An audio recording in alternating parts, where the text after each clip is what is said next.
Can you hear me, or am I lagging?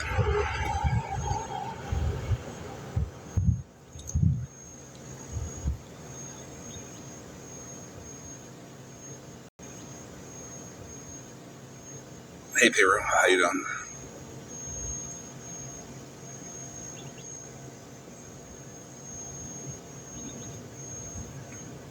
Good. It looks like I fixed the lag. Maybe, I don't know. It might lag later. Who knows? I don't know. It might lag later. Who knows?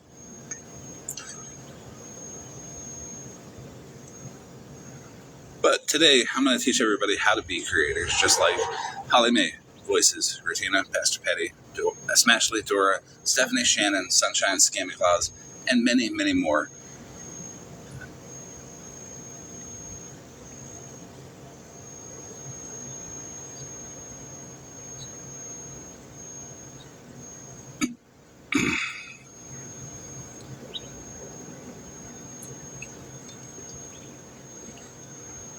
This is going to be a fun one. It's going to be educational. You all will have the opportunity to be just like them, with step-by-step instructions and definitions and the science behind it. Hey, explain.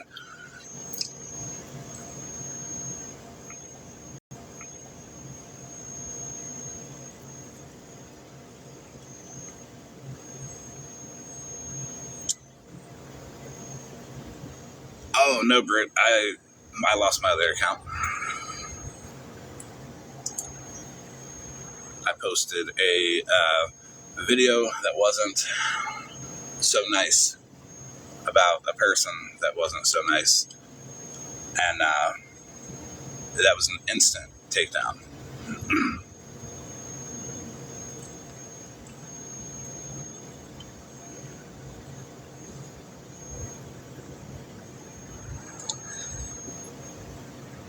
Is it hard to see comments?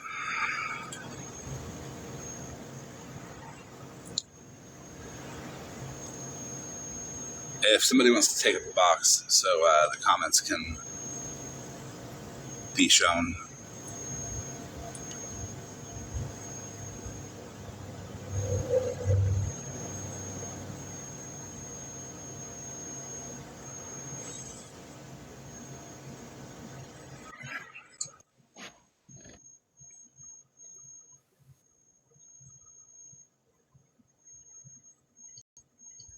How do we do the boxes again? I don't know how to arrange the boxes. Hold on.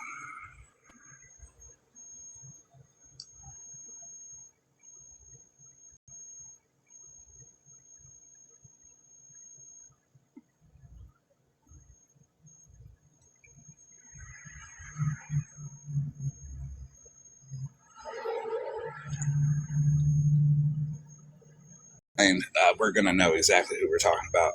It's a lot of people. You could be just like them.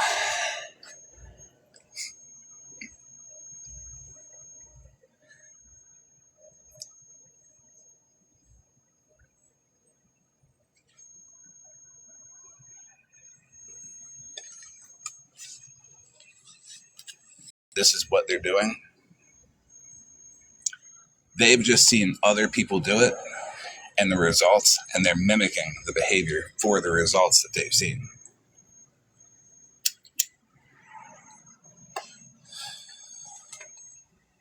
And for any of them that have too much pride to admit that they didn't know what they were doing, if you see anybody admit that they in fact did know about this, then maybe you should take a second look at them, because if they knew they were doing this, that makes them just that much more evil. How about now?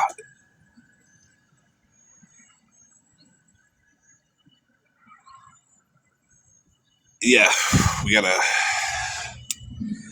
see selective outrage investigators, just a part of it.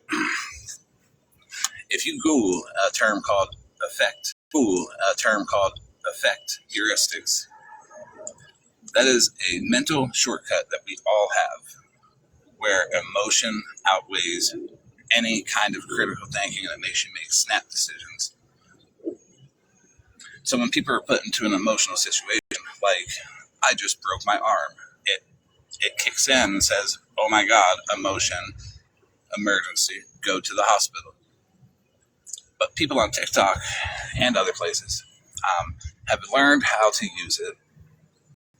People who use this, they prefer synchronized thoughts, synchronized emotion over the crowd, over any kind of reflective thought or critical thinking.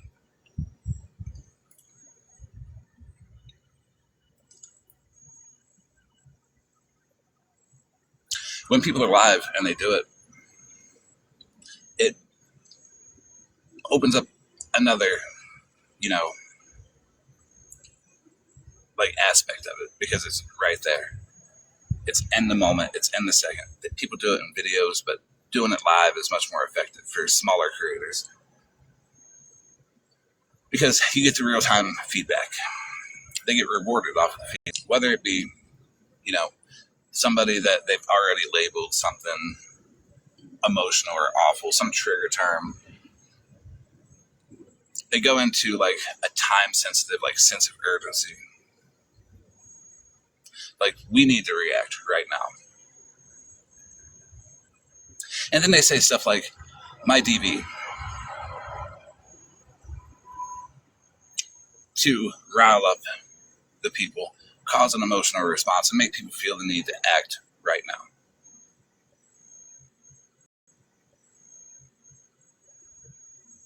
It takes all critical thinking out of the situation. No need for any kind of receipts, no need for proof. You just emotionally manipulated your chat. But remember, it's not your fault that your chat is uneducated, because your chat should be doing what you tell them to do without knowing that you're telling them to do it, right?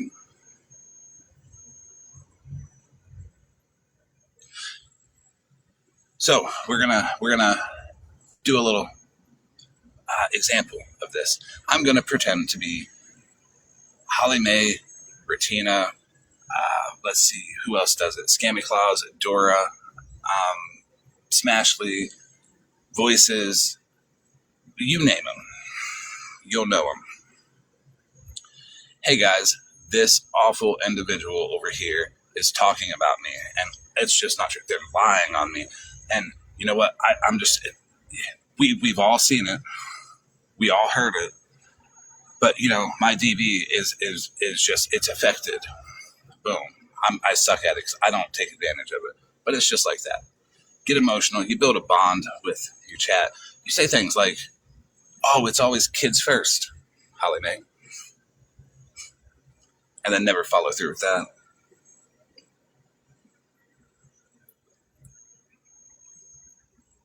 They make rapid claims because, why just give people one thing to think about when you can overload their emotional capacity and give them 5 things to think about, or 10?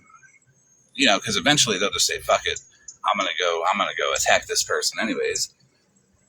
But why not pile up all of it and show nothing? Have you guys ever been in a live and heard the term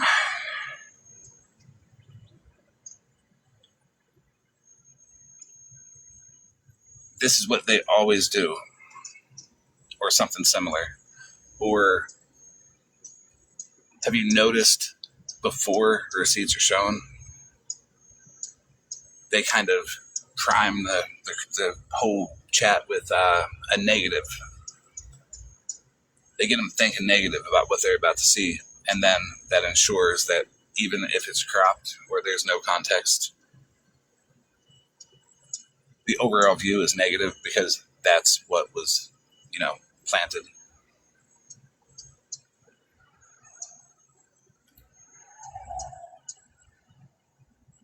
It's easier to do that in a closed group of people, like a closed network of people.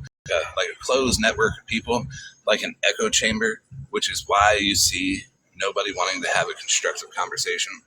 Because when I go live, and this live is open to anybody who wants to come in and talk about it, anybody that I've named, anybody that feels like I'm targeting them specifically for taking advantage of the emotional like level of their audience. Nobody comes in. Hey Milk, how are you? I'm just getting warmed up now. It'll flow much better here shortly. I'm late because when you advertise a live, people get a little bit, not act. I'm not telling nobody to act. And if you do act, don't act like them, for real. Like, that's awful.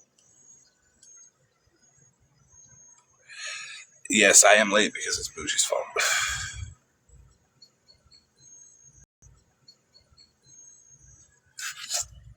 A lot of people do play up the emotions around.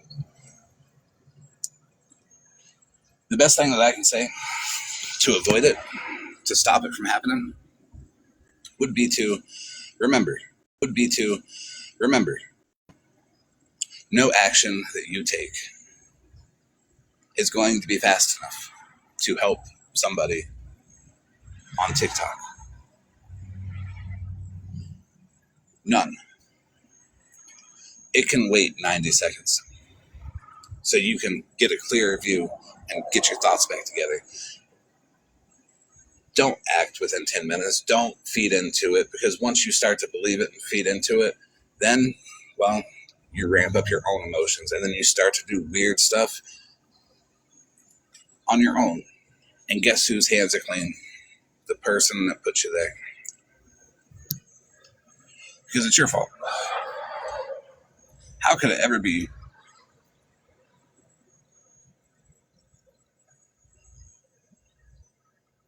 right? How could it ever be their fault when all they did was emotionally manipulate you?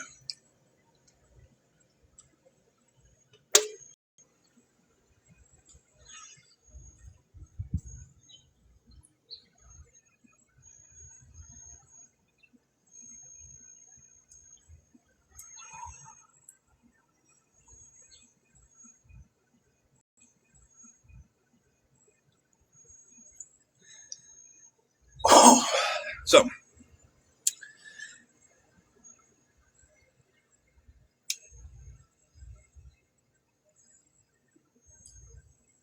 I was in Discord earlier today, and I wrote a comment, and I liked it. I liked it a lot. I liked it so much that I copied it. And I'm going to read it now, because it's so true. There's going to be no more sugarcoating anything coming from me. I'm no longer going to be nice to people that are stupid. The comment was, a large percentage of this side of the app is functionally stupid. They're not uneducated. They're not misinformed. They lack the ability to process facts, apply any logic, or think critically. My new approach is because I'm done trying to win people over. I will not waste my time presenting facts to people who haven't shown that they possess the ability to process them. They aren't people that you can debate. They simply go on their own platform, spread misinformation so loudly that they attempt to drown out all the noise. They don't respond to reason, and there's no change, even when factual evidence is given to them. They communicate with emotions, with fear and blame. While any of us are presenting factual evidence that's backed by research, experience, and transparency, Holly May and people like her are giving stupid people simple answers. They're pointing at Bougie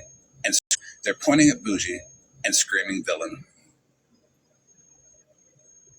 They know their audience. Simple answers for simple people. And the people are falling for it and have no idea.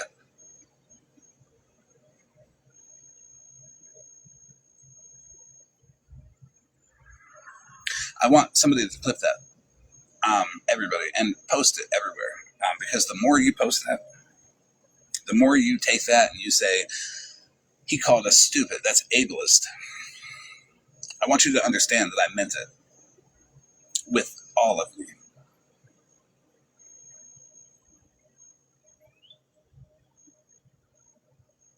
With everything that I could ever, seriousness put into it, I mean that.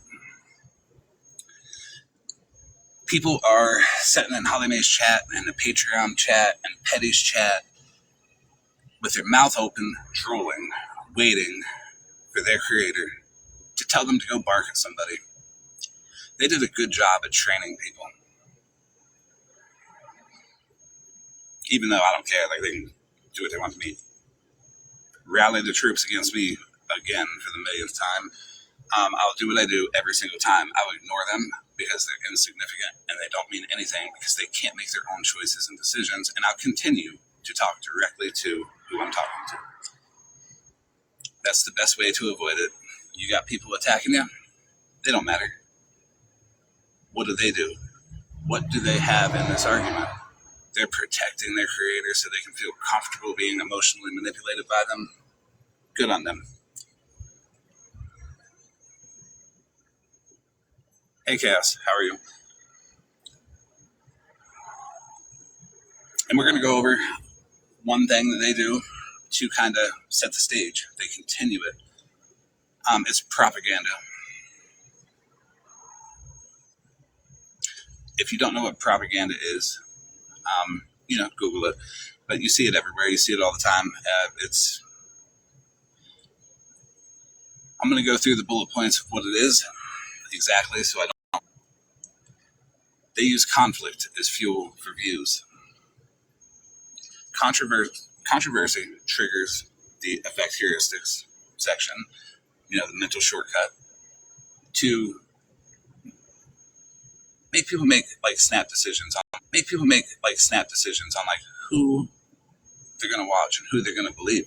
Once that triggers in somebody, normally the propaganda opens up with they're being attacked by this trigger label person over here. Easy enough. Now you got their attention. It's about status and climbing up in a live situation where it's 1 versus 500, or at least that's how it's perceived. If you're the 1 versus the 500, remember, 499 of them have an average IQ of 50. And that's only because Kendra is probably in that group, and she has an IQ of 30, dragging down the whole lot. They do monetization because, gifts and pity and, how could this evil person who you're saying all this propaganda about be like this? They do it for clout. They say whatever they want about whoever they want because at the end of the day, they put their phone down and think about what they're going to say about that person next to get the next $40 in gifts. They use it to bond within groups. Not bond in a genuine way, but bond in a way where people think it's genuine and the person doing it is just laughing at them because they fell for it. They coordinate attacks subconsciously because how could you as a viewer ever let someone else say anything to the person that's lying to you right now? Just unacceptable. They use it to deflect. When they have done something that their pride and their ego cannot accept that they've done and being called out for, they'll say whatever they can to deflect and get the attention off of them. They do it because they're laundering their reputation. Their attack reframes the critic's aggression towards them, or what they assume would be the aggression towards them, towards the person that they're currently spreading the propaganda about. It's easier to distract them than to correct yourself. Here is how you spread. Anybody that you could imagine, Holly Mae or Tina, except for Tina Sucks at it because she's dense. You frame the story. You start with something simple for your target audience. Make sure it's emotionally charged, because you can't have people applying any critical thinking to the story that you're about to tell. Everything you say after that, you can bend it. You can just bend it left, right, sideways, up, down. It doesn't matter where it goes, because people are not applying critical. That's got clipped context. It doesn't matter what it is. Put anything up on the screen. Pastor Petty, that's his emotion. Remember how Pastor Petty shows some stuff on his screen, and it has, later on you go back and look at it, and it had nothing to do with what he was talking about. That is what he did. That is what he used. You can show anything. You can show a picture of a website, and people are going to see text on the screen, and in their emotional state, they're going to believe everything that you're saying about that person and reference it to the New York Times article about why the sky is blue on the screen. It's called effect first delivery. You can be tearful, like when Petty was crying about that situation that he was lying about. Like when Holly Mae cried to ensure that you have gotten the lowest IQ section of your chat to really be hooked. You urge people with warnings. You move around, like when Petty was, around. Like when Petty was, moving around when he was crying and just doing the whole I'm a sad boy thing. It's all signs and symptoms of them just trying to emotionally manipulate you to do for you to do what they want you to do, without even knowing. All of that, like abuser, predator, grifter, narcissist, anything. Something that people could relate to, something that people may have dealt with in their life, or heard that, it's just ingrained in their mind that is a bad thing, like Sunshine using the term terrorist. The receipt, the label, that's it. People lack insinuation. The audience remembers the insinuation. The creator cites the facts when they're confronted. But the facts are variable, remember. So they have a choice of however this goes, I can say something about it.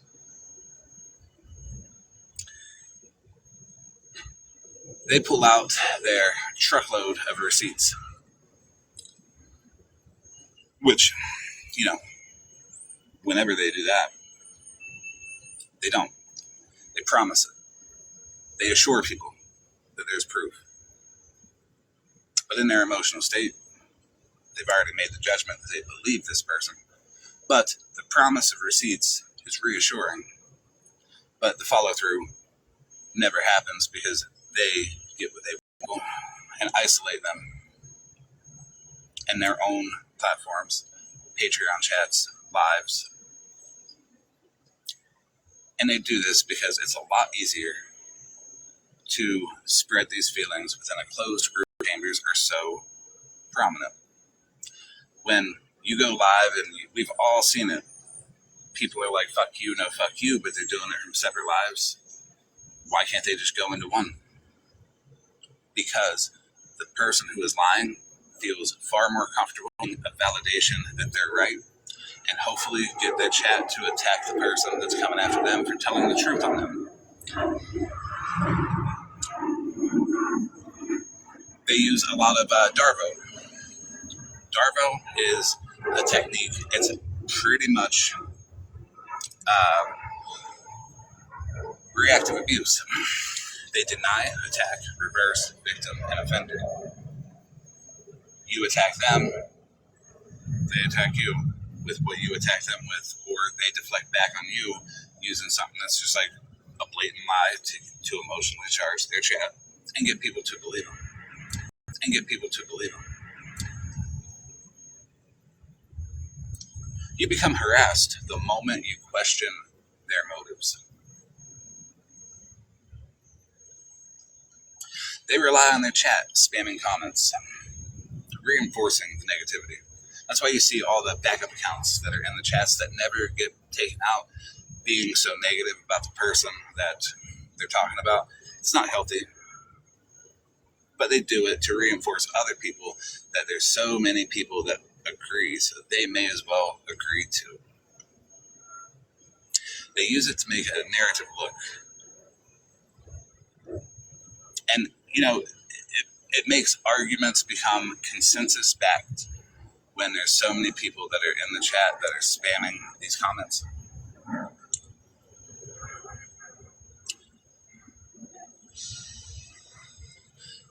You have heard of people advocate to match report accounts. You've heard people advocate to match report accounts for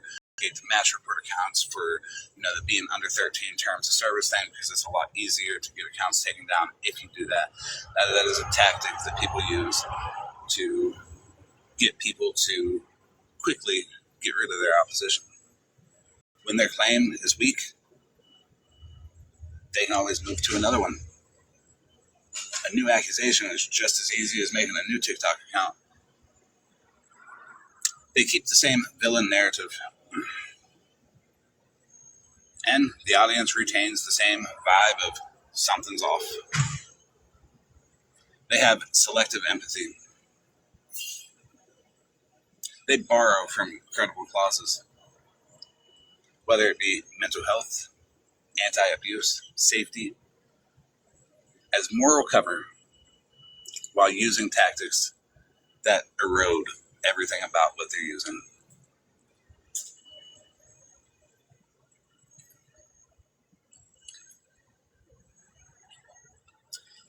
Here is the red flags to look for propaganda. Emotional leads, a lack of evidence, like it lags. Like they make the claim, but no evidence immediately, so that evidence lags behind. That is a good red flag to look for when it comes to propaganda.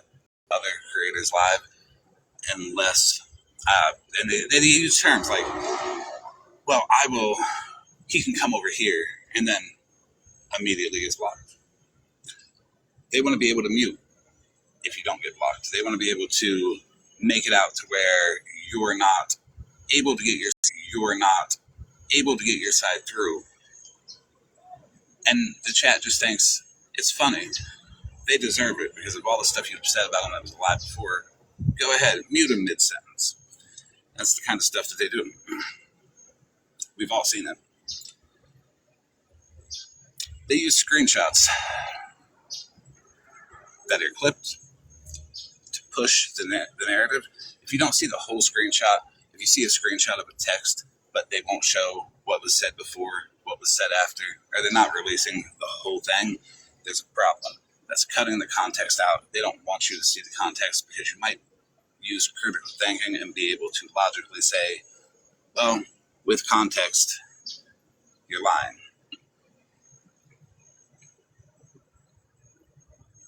Their claims escalate with the audience size. Small audience, they might only call you a predator, but if they've got 1,000 people in there, they'll escalate that. They use identical phrasing across multiple creators. So that means, let's say Holly Mae, let's say Bougie just woke up this morning and Holly Mae sensed it. Holly Mae goes live. She gets in the fetal position. She starts crying, pointing at Bougie, saying villain. Then Smashley goes on and says, yeah, Bougie's a villain.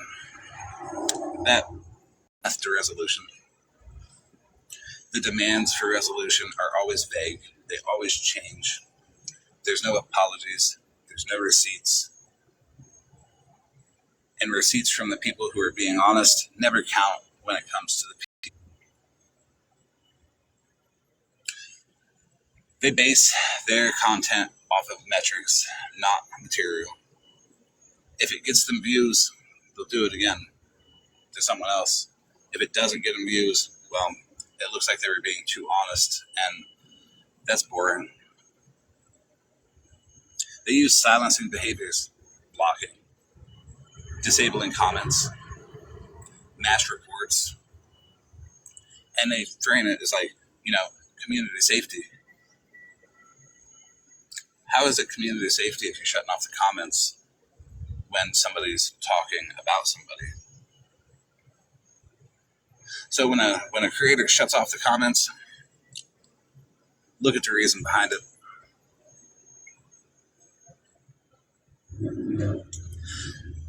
And how you protect yourself from it is slow down. You don't need to act now. That's it. Slow down. Stop. Don't fucking worry about it. Think it through. Give it 5 minutes. Exit. Come back in. It's easy to slow down and not act irrationally without judgment.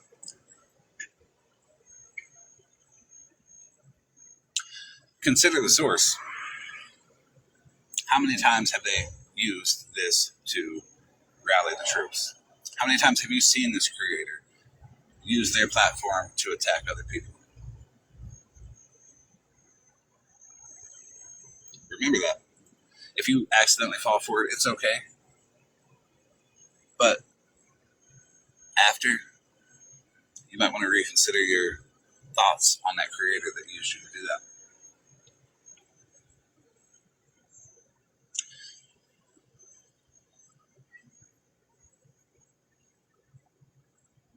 Then there is Voices and Sunshine, specifically for this one.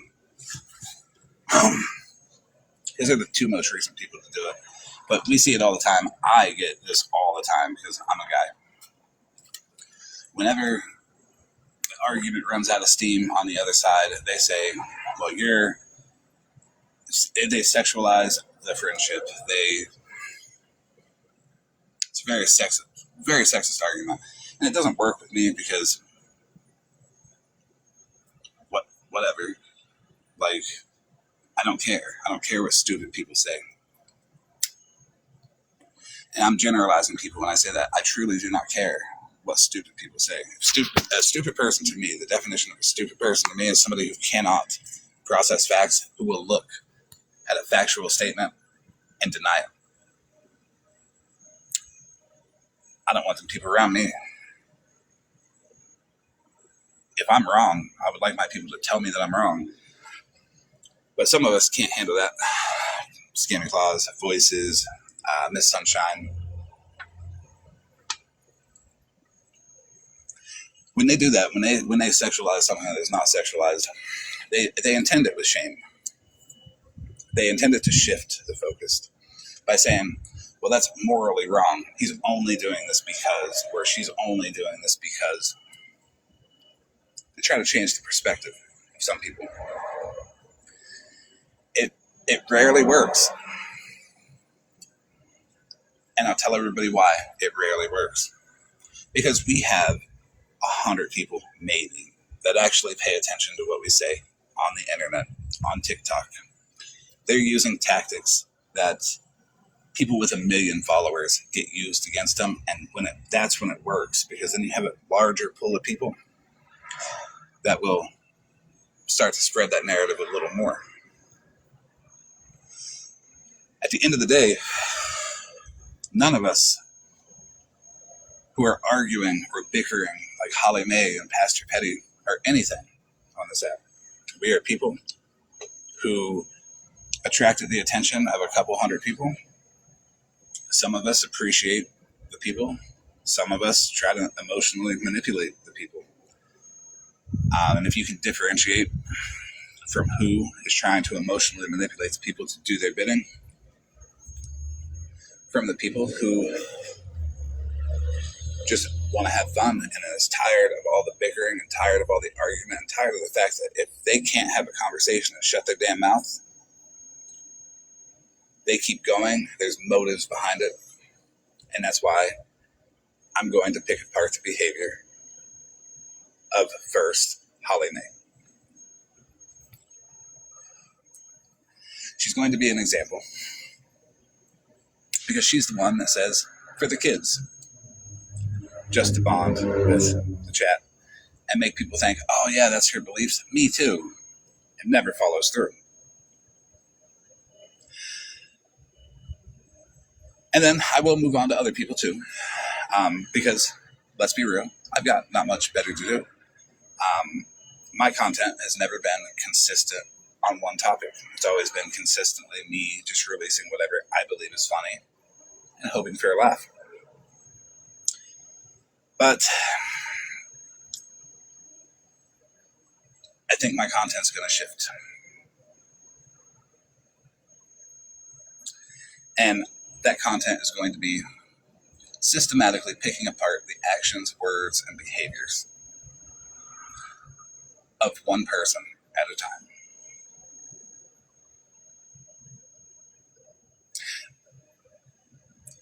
And am I going to get entertainment out of it? Absolutely. Are other people?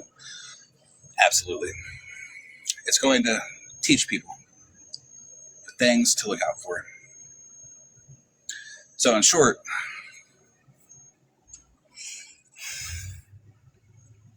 I'm going to become Holly Mae's biggest hater. I'm going to catalog every movement, every motive, every action, every incentive, every trick, every single word.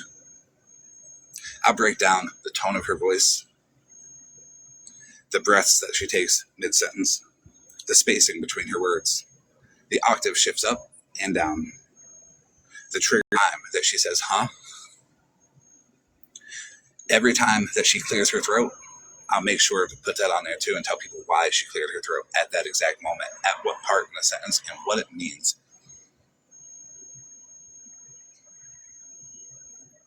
Every time her voice cracks, there'll be a reason why. I'll cross-reference it with medical data, with behavioral science data that will be able to be found on the internet, and I will reference it and cite every single accusation of mine with the proper thing. So you, as the viewer, can go check for yourself to see if I'm mistaken about her actions. I'll map all of her alliances, not because of association, not to smear them, but I want to see the proximity. I want to understand what her feedback loop is and with her people. Who benefits from her? Who amplifies it? Who changes the narrative with her? I have nothing better to do.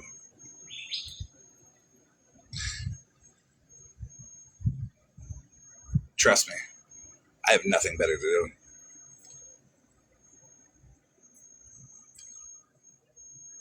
I will let your audience know that they are just waiting for the next cue, that they are trained, that to Holly Mae, the people that follow her are nothing more than trained service animals without even knowing it. Where she learned them, how they reward her, and why interaction functions like a slot machine payout in her brain. I will track what she thinks, when she thinks it, and how her responses pivot when she's challenged. She'll change her behavior. She'll adjust. She'll adjust her tone. She'll adjust her talking points. She'll swap tactics. And that's good, because I'll study those too. I'll run it back again. I'll tell people why she changed from this behavior to that behavior. Because it isn't guesswork. It's research. Something that a lot of people don't know how to do. I will use it as an example to show everybody how to do proper research. The receipts will be her behavior. The confirmation will be the next behavior.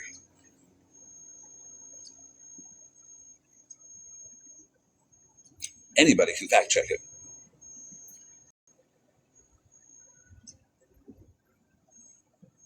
She avoids sources, factual sources, backed by medical science or backed by any kind of structural foundation that is reputable. She avoids intelligent conversation because if she is so righteous in her argument, it should be able to stand some kind of questioning. She targets people like Bougie in the same exact way, except not as detailed. She just points and yells, "Look at the villain. It's her fault." I will be documenting all of her motives, the methods that she uses, if there are any money flows or fundraisers, or distance from me maneuvers that people use to say, well, get that away from me, like when the feds got slaughtered. Holly made distance quick. I'll frame questions, backed by receipts, not rumors. If there's nothing there, the questions will show it. If there's something there, the pattern will show it. Either way, it'll bring light to her behavior. This is going to be a surgical, intentional, and sustained project. I will research every behavioral tell. I will articulate the quiet part that she keeps muted. The motive, the movements, the micro adjustments, the strategic silence. I will separate the persona from the pattern and lay the pattern out for everybody to see. Her audience will watch as she will search for safe moves, ones that they may not have seen or may not be able to tell, to dodge accountability. There won't be any, because the premise is simple. The premise is simple. If it's defensible, defend it. If it's factual, cite it. If it's value-driven, well, be honest about it. And please understand what I'm doing. I'm not inciting your crowd, weaponizing fear, or farming any kind of rage for any kind of clout. I refuse to manipulate the emotions to swell numbers. I respect people watching too much to feed them poison. I will not scare them. I will not rile them up. I will show them the work. And I'll teach them how to do it. How to test claims, spot any kind of rhetorical bait, clock timing tells, decode trigger terms, and ask better questions than Holly Mae's script ever allowed. The example is crystal clear. When you use terms like "for the kids," and then immediately say "fuck the kids," what you say. What are your bonds made of? How strong are they? Can your words back up can your actions back up your words?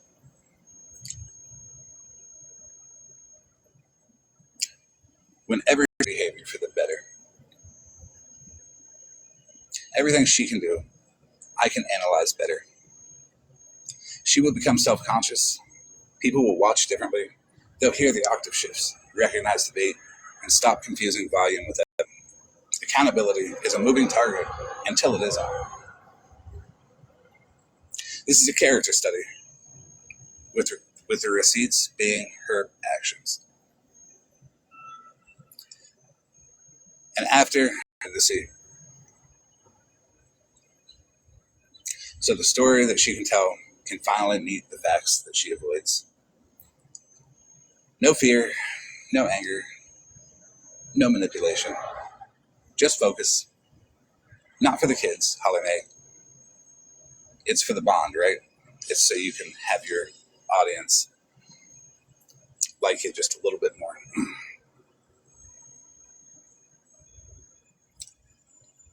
And I think that's where I'm going to go with it. And then after Holly Mae, because it won't take long for Holly Mae because she's not of average intelligence at all. I move on to somebody else who didn't take the hint and didn't take the lesson to stop.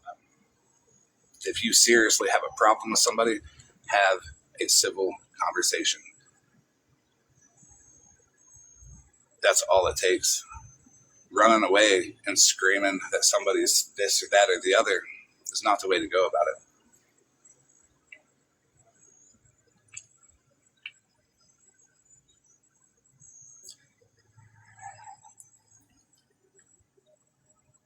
I appreciate your opinion, Rim.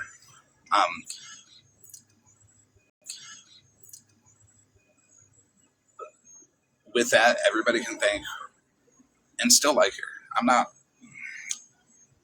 When I analyze her behavior, I'm not going to point out the negatives. I'm going to point out the positives too.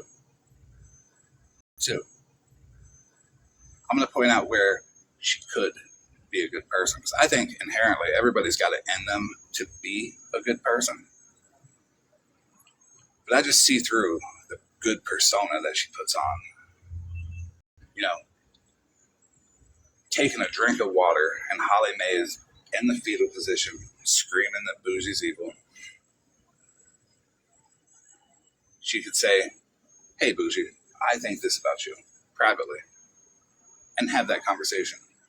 Not everything has to be for the audience.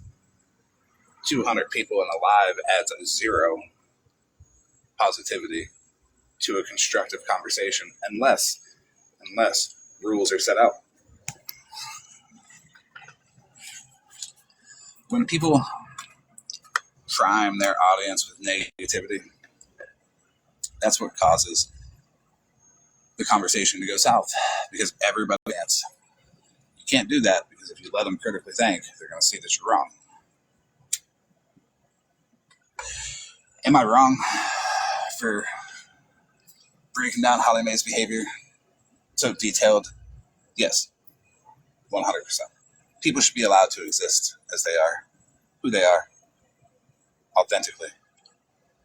But when you are putting on a persona where your authentic self is not the actions that you're showing, where you have nothing but hatred towards people, and that is what you build your platform off of, when you fail building your platform off of other people's drama, that becomes a problem.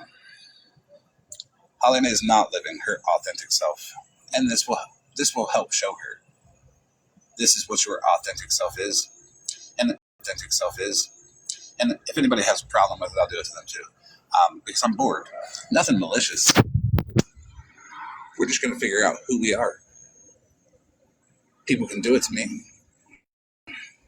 I'll take the criticism, even if it's not constructive, as the criticism on this app most of the time is not. I invite anybody to do it to me. I'll help you. DM me. I'll tell you about myself. If you get stuck on a part, can't quite figure something out, let's figure me out together while I figure out the people that are a problem. It's going to be fun. It can be a good social experiment. The main one is like this part right here will get cut.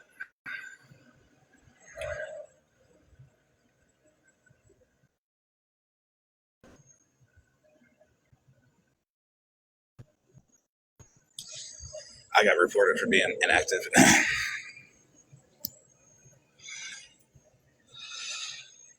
Yes, for your information, if you want to DM me and need help analyzing me, it is 7 to 10 days that I respond, if not more. Could be a month.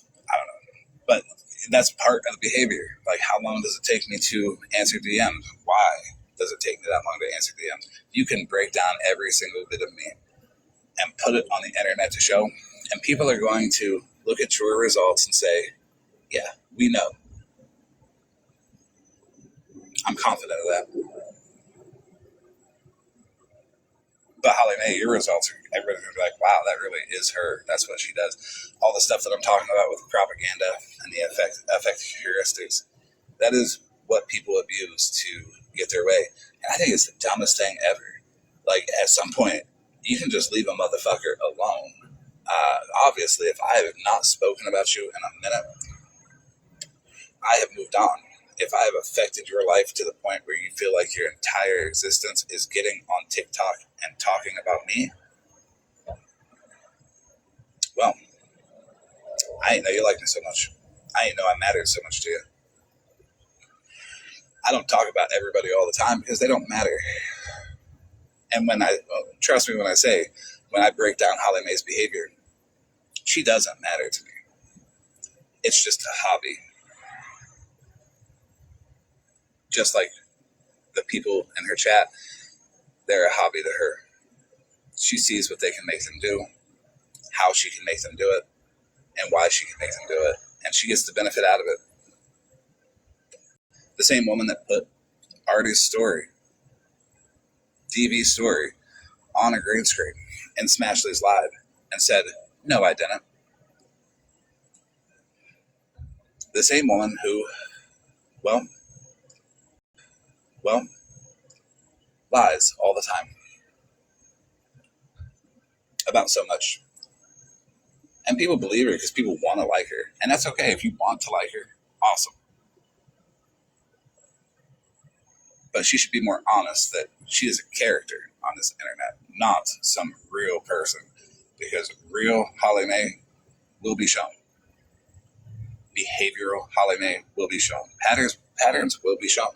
Patterns will be shown. And anybody can listen, anybody can see it, it doesn't matter. But do know the next person that Holly Mae pisses off to the point to where she does not leave them alone, they will use my research against her for the rest of her time on this internet. So she will have to be mindful that her actual behavior will be available for use for her next beef, for the next person that she wants to rile her audience against. That's going to be the fun part, because it isn't that it's going to affect her now. It shouldn't affect her at all. She should be proud that somebody is going to take the time to break down her behavior, but she is going to be, "Oh my God, he's going to stalk me." No, I'm not. I'm just going to get clips of you and struggle watching them. It's the hardest thing to watch the Holly Mae live. I actually haven't been watching any lives lately. I tried to watch Smashley 2 days ago. And I just couldn't. This overwhelming feeling of boredom came over me. And I put the phone back down.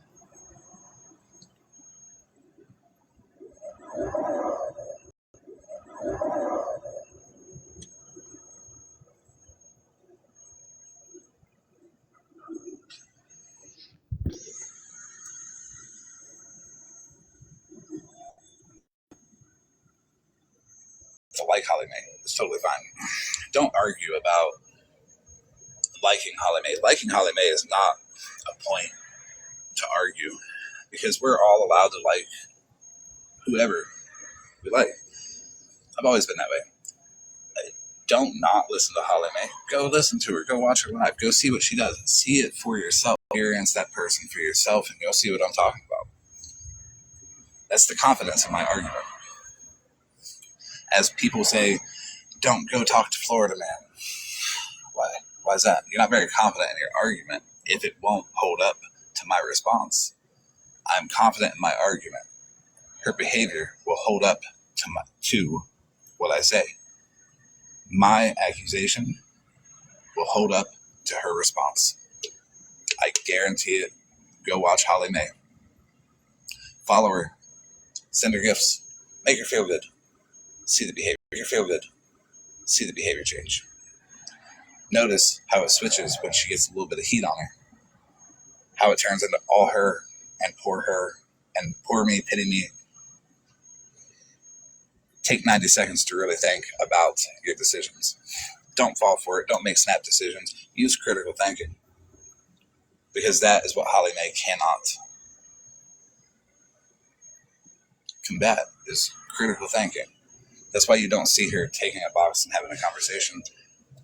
That's why whenever you do see her in a box It is the high-pitched, self-righteous voice that she uses, and she always throws in shit like, the kids, the kids. I've got a clip of her crying in Smashley's box, being like, it's all about Smashley's box, being like, it's all about the kids. And I have a clip less than 12 hours later when I'm saying, hey, Stephanie put Muffin Man's kids on this account, and Holly Mae takes a box and says, fuck them kids, I want to see Bougie's text messages.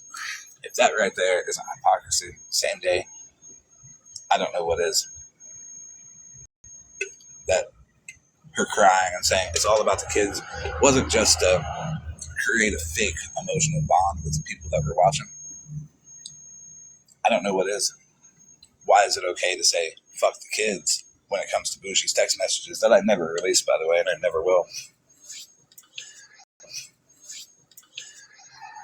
Why is it so important to voices that I released Mallory's text messages? I purposefully, by the way, never released Mallory's messages, any of them that I ever got from anybody during that time, because they were a main focal point, not because of any evidence that could have been in there, but because of how they were going to be twisted as evidence to use against people. And no matter how much I might not have been a fan of somebody at the time, I think misinformation is awful. So I wasn't going to put whole text threads out so people who don't like that person can take it and twist it and use it as their content to bash somebody else, like other people have no problem doing. Voices is creepy. She is creepy. She is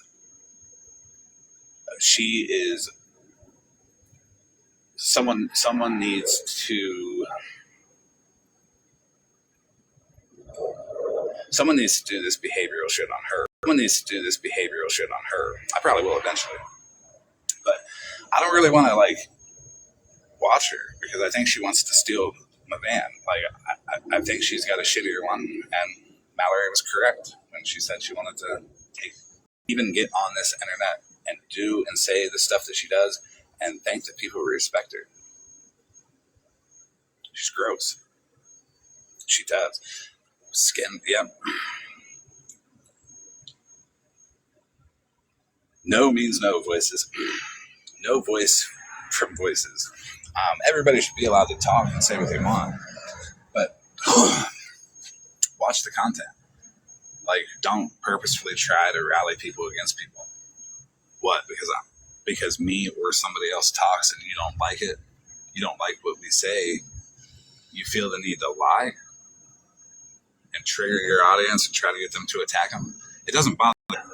Firm in my position. You cannot change my mind when my opinion is based in fact. I will look at you like you're stupid and tell you my opinion is based in fact and show you why. It is not my fault you cannot process. It is not my fault you cannot process facts. It is not my fault you don't want to process facts. The world is an ugly place when you look at it as it is, truthfully. The little mask that you try to put on it to make it look better earlier, one outweighs the other. Something's got to look good. And it sure isn't the way Holly Mae behaves. It sure isn't the way Regina behaves. Scammy Claus, Smashley, so many people, voices, Stephanie, Shannon. And I want to touch on Stephanie for a minute. Stephanie's running around being like, I'm getting it. I appreciate that. You have given me open communication with your courthouse to give them everything that I have. You can have the protection order. I don't give a fuck. I will make sure that your courthouse has everything. From you putting those half-naked children on those accounts, your husband purchasing information from other people, you talking about my kids. I still have that video. I still have all of them, actually. I'm just going to make sure that the proper people get it. And if they do nothing about it, they do nothing about it. If they do something about it, that's on you. So play your little game with the whole little, I'm going to play the victim and go get protection orders on people and abuse the legal system and take time away from people who actually could use a protection order. Good for you. You ain't the first one to do it. You're not going to be the last one to do it. I invite it.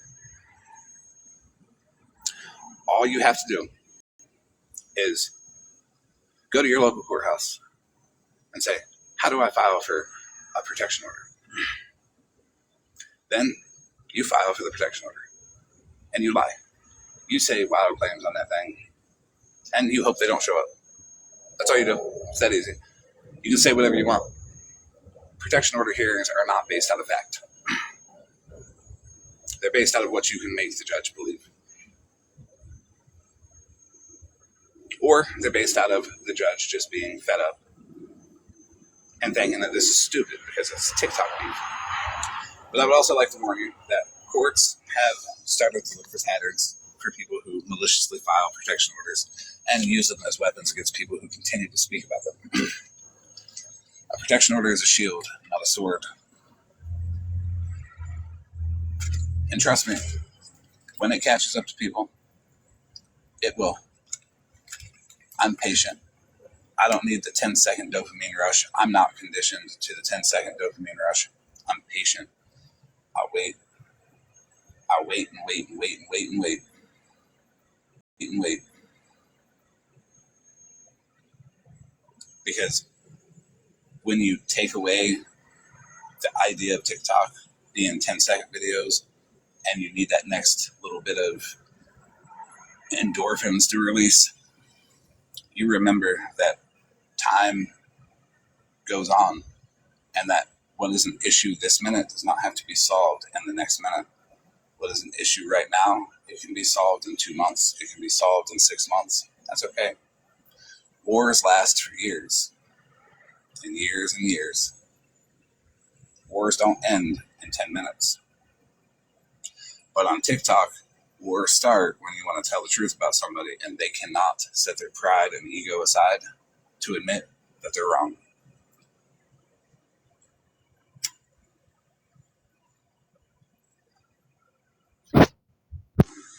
What was done to Petty? Oh, Stephanie, yeah. The racist meme that Stephanie made, 100%. I'm not a fan of Petty. We know this. Morally, we do not align. It's what it is. But the thing is these are tactics that he uses too. So, am I specifically talking about Petty? No. I've talked about Petty a lot. And I can see that y'all already know. Everybody knows about the child abuse. Everybody knows about the dog. Everybody knows about that. It's okay to lay your morals out for everybody to see. Then you attract like-minded people. When you're fake, you attract people that are the fakeness that you try to play. And then when they find out that you're not, just because Petty and my morals don't align, I'm not a fan of him. He's not a fan of me. And on my end, there's no hatred towards Petty. I don't hate Petty. Petty can be entertaining. Petty can, just because he has child abuse, just because our morals don't align, doesn't mean my morals align with somebody who will do that. And then for her to run around and say, it's everybody else. That is why Instagram. If people can't process that, it's not my fault. If people want to run around and frame it however they want, that's not my fault. It's not my fault people are fundamentally stupid and can't process facts and try to twist stuff to fit their narrative. It doesn't work with me. So y'all best move on and try it with people that it might work on. I don't know.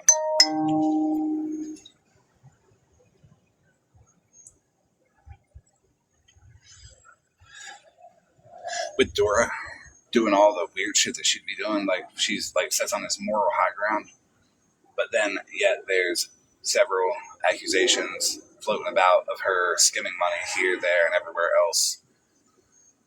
That whole Meemaw situation where nobody should have been mad the job got done, but Dora was mad because of something logically. When you put critical thinking to it and you add a little bit of logic, it would say that she wanted to help her to skim money off the top. But there's no receipts, to my knowledge, that show that. That is my personal belief. That is not something anybody should run with, but it's something to think about. It's something to look into. It's something to see. Is there any validity to that? And that right there is how you frame a question the correct way. By letting people know that it is your personal opinion, that it is a question that should be looked into, that I don't have the answer to, that I have no proof to, but this is what I've put together. Just saying, but I don't know. I don't have receipts. They're trying to push a narrative.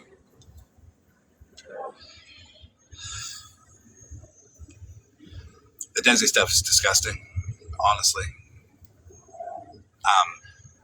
Everybody that was participating in that stuff about Desi should be ashamed of themselves.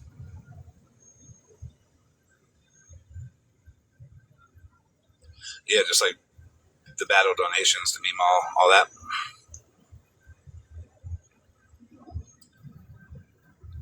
The Desi stuff, I do want to touch on that. I heard about that. I got the clip of that.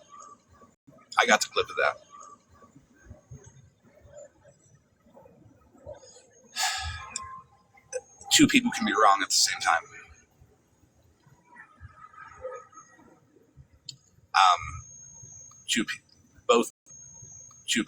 Both parties can be wrong. If you see somebody who is wrong, you try to be better than that. You try to present your argument in a better way.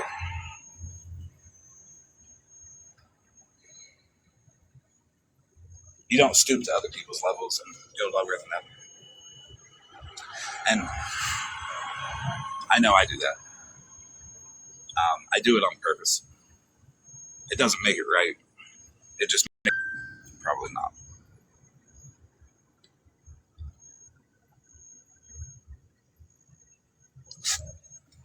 The same example about Desi is the same example I'll give about Halle Not Berry.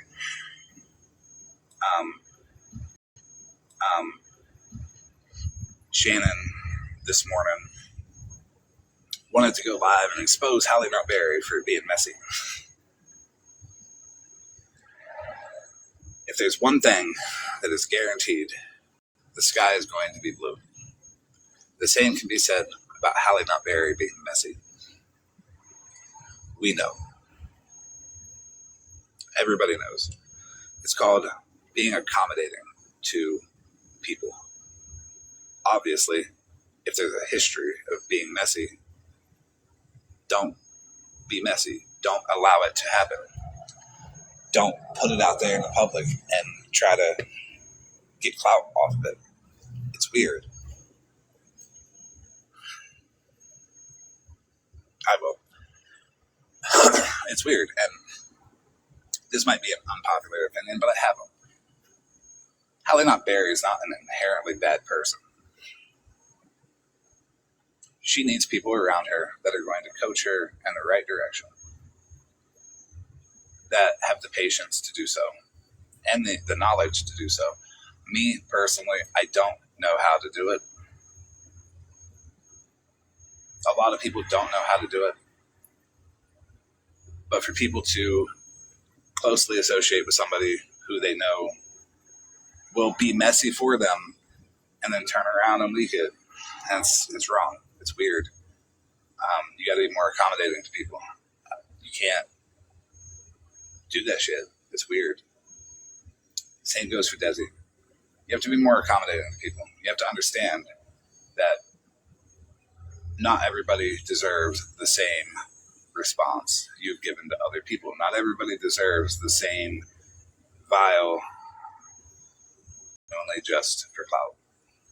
It's genuinely just to assert dominance over someone that they feel they're better than. And when people do that to people, that's how I see it. You don't see me going live with every single issue, having a talking point about how negative this person is, how negative that person is. And with the Desi stuff, I never mentioned who did it because they know. Hey, Blue, how are you?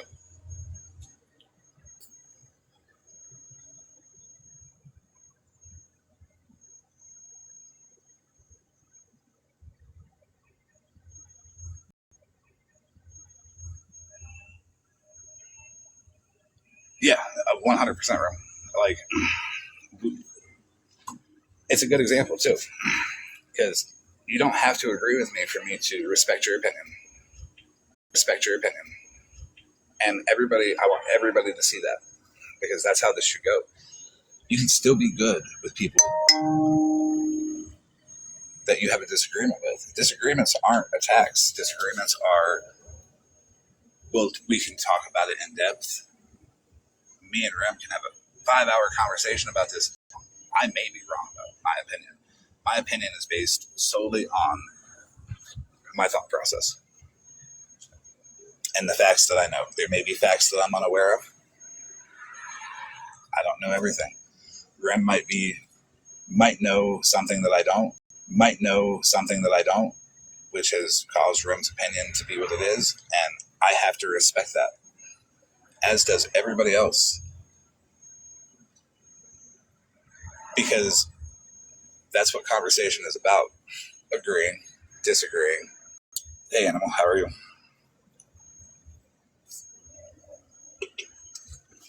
And if more people would approach their relationships with people that way, everybody would feel better. They wouldn't feel like they got to tiptoe around it. They wouldn't feel like, a big part of me, I word it wrong sometimes, but I say that I enjoy it when people disagree with me. It's not that I enjoy the fact that they disagree with me. I enjoy the fact that they feel comfortable enough to be able to do so openly.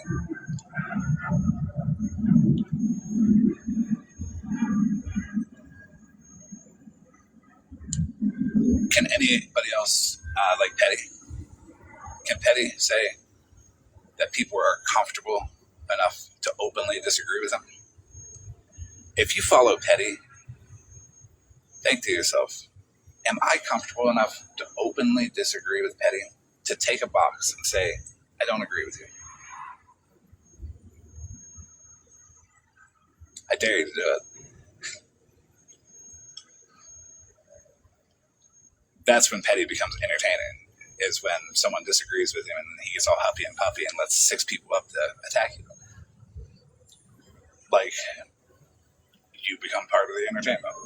You know this. Everybody knows this. Everybody's aware of this. Everybody who follows Petty is aware of this, because you can tell when they get into a box and their voice trembles and they're like, I was only over in Florida Man's live to tell him to go fuck himself. Yeah, right. That's why half of you are in my DMs.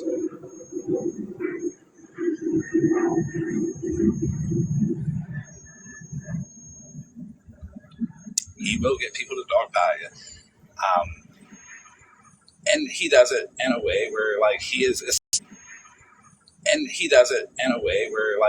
established a reputation of doing so. So he does it.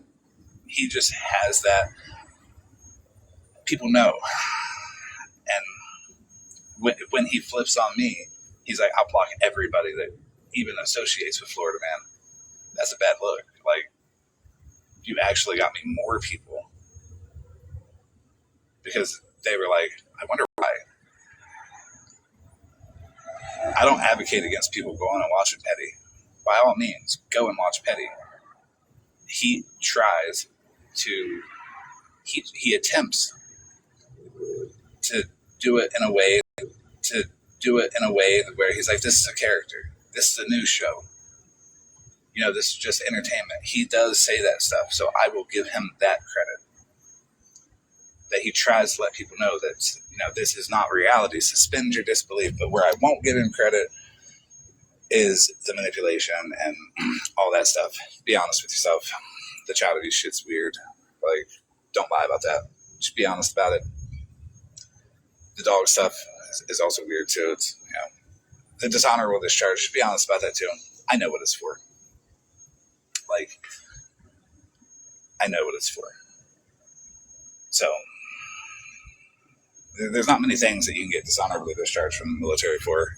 And if it was any of the other 4 things, he would still be in prison. It's one thing. And if he came out and he said it, I would back him 100% on him being, if it was that one thing, I would openly say that it was not fair that he was dishonorably discharged. Because right is right and wrong is wrong. Even if you're wrong most of the time. Not everybody's wrong 100% of the time. So if you see people that are constantly saying everything, I need to have a conversation with Mallory to figure out how she was able to get such viewer retention. Like, cable networks need to get a hold of Mallory and say, hey, we need to put you on TV. Even if it is to talk shit. Because at some point, whether it's positive or it's negative, you're still bringing attention to the person. You're still promoting their content. You're still telling people that this person exists and you have these feelings about it.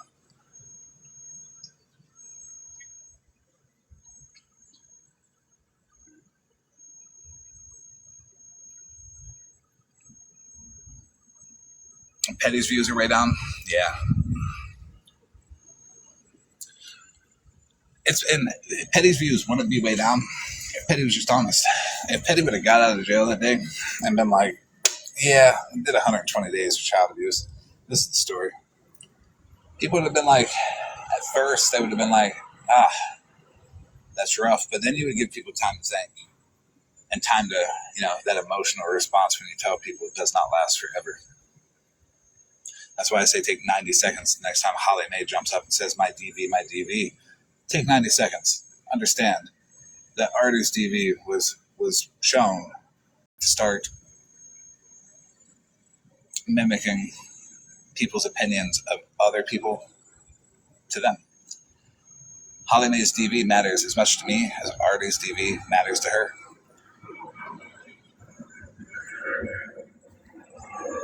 Is it mean for me to say that? No. I'm not going to green screen her story. I have more respect than that.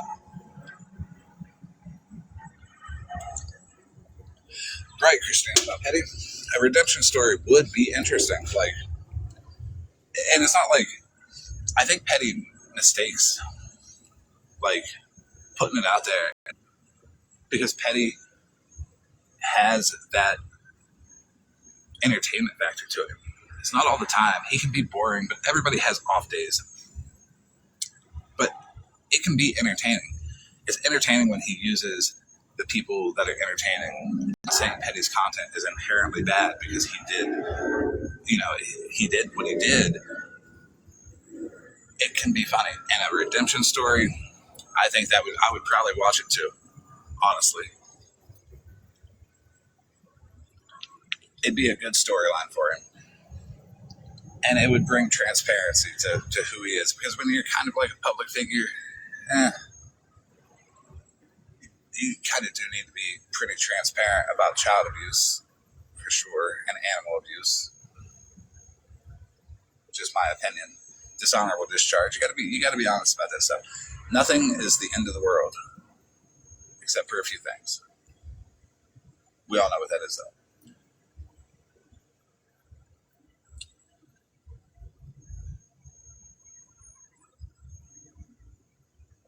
I can tell you who doesn't have entertainment factor, Regina. Listening to her, it's like,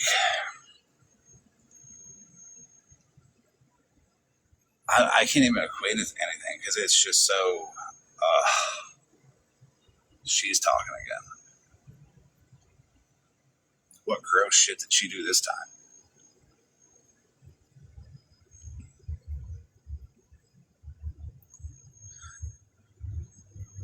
Hey, Ash. Painful. That's a good way to put listening to Regina talk. And I think it became painful because I did like to argue with Regina. I did like to have it because Regina would be one of the few people. If you're going to be wrong, debate your wrongness. Explain why you're right. Explain why you think you're right. Explain your viewpoint. And Regina would do that until she said that if you're intoxicated, it's not SA.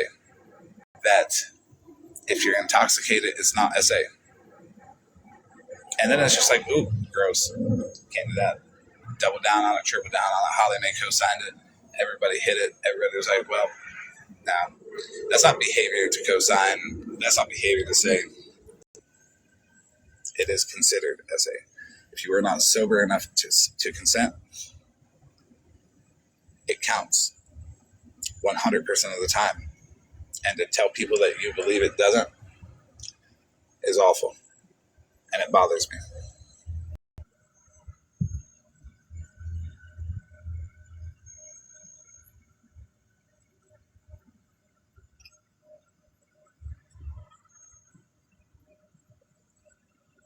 Who else is boring to listen to? Me, probably, definitely. I know I get bored talking. I feel like it's 10 o'clock and people come in here to try to go to sleep. Like, this boring motherfucker, listen to him.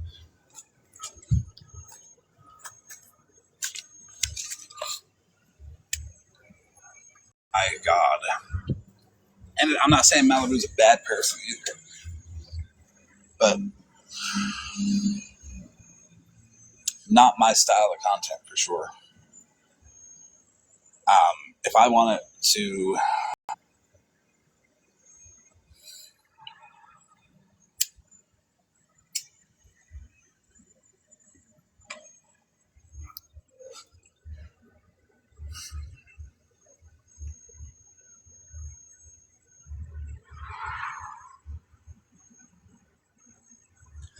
there's plenty of other boring people too.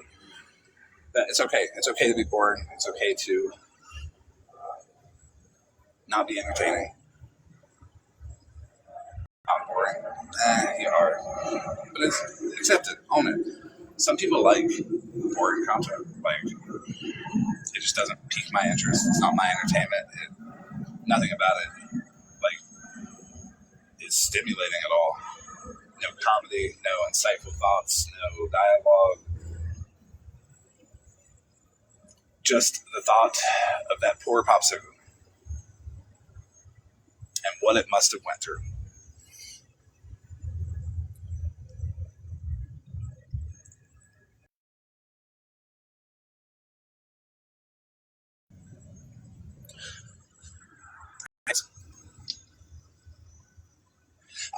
I can be boring. I'm not entertaining all the time. Like tonight, I'm not like super entertaining.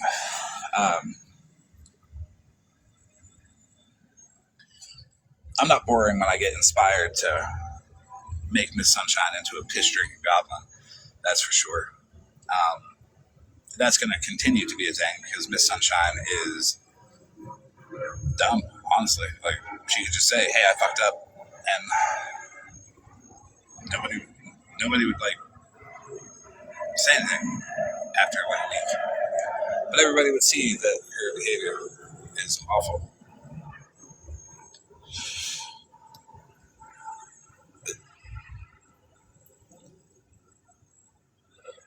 Dennis, Dennis is boring. He is. I haven't mentioned Dennis because of the thing that's going on with him, and I meant it. I'm not going to use that situation to attack him because that situation. I want to stress this to everybody. Dennis's situation isn't. It shouldn't be used to attack him. It shouldn't be used to defame him. It shouldn't be used to, in any malicious way, towards him at all. Because that situation involves a woman and her children. And you would pretty much be taking a situation that we know not 100% of the details on, and we could be taking an awful situation for them and weaponizing it against somebody who did it. Who knows? I would like nobody to attack him with that because of that. Be concerned about it. Separate the attack from the concern.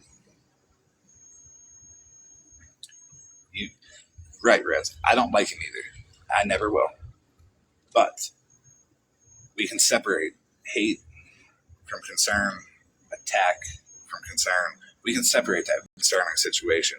We can't let any negative feelings towards the person dictate our response and use that situation that someone else may have been fearful, hurt, or, anything. And I say may have been because I don't know the details. It's all one of the details. It's all may have been the possibility. Can't use the situation. Takes the person out of it, takes the emotion out of it, and look at it as the situation and be concerned. Brie, I made a song that called her Petty's Potbelly Pick Me. So that's my thoughts on Brie. Nothing super negative about Brie. I don't watch her. I don't know her. I tried to have a conversation with her, and she blocked me. I went into her live, and I did the wave thing, and she blocked me. I'm like, okay, I guess the conversation's not going to happen.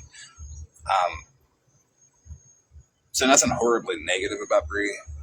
I don't consume her content.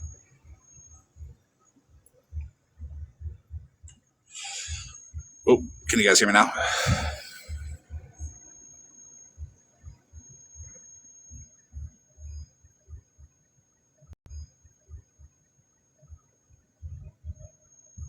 Yeah, and that's the thing. Like, that's why I don't have like anything like super negative to say. Cause I don't know Brie.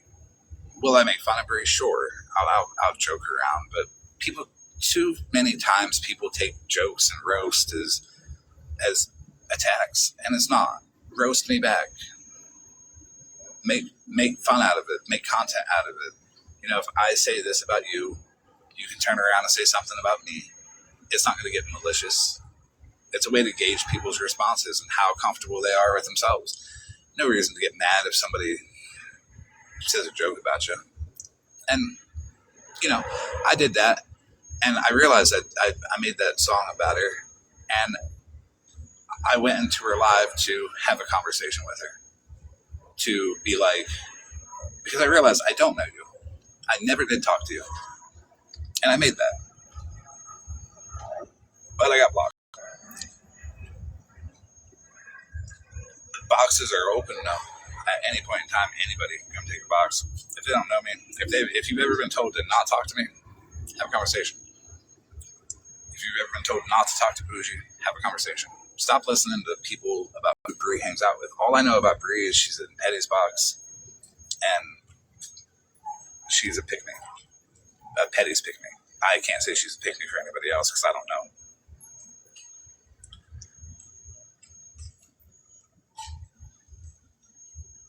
Will be more open to conversation with people that Petty told her not to talk to.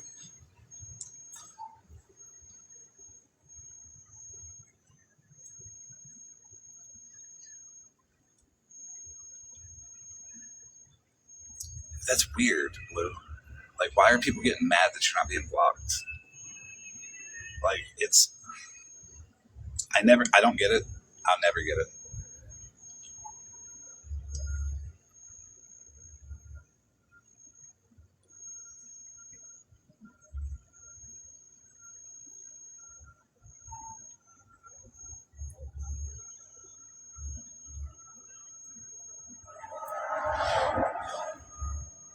you don't do boxes anymore this week, Blue.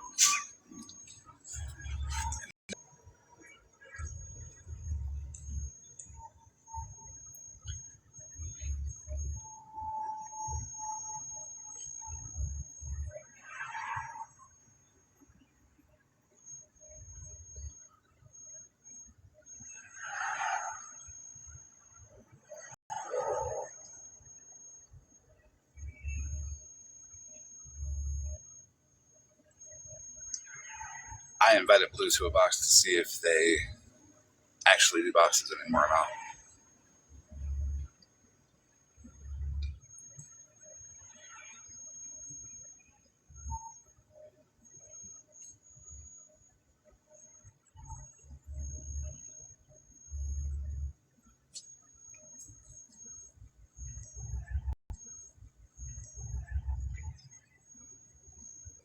It looks like they're telling the truth. They don't do boxes no more this week.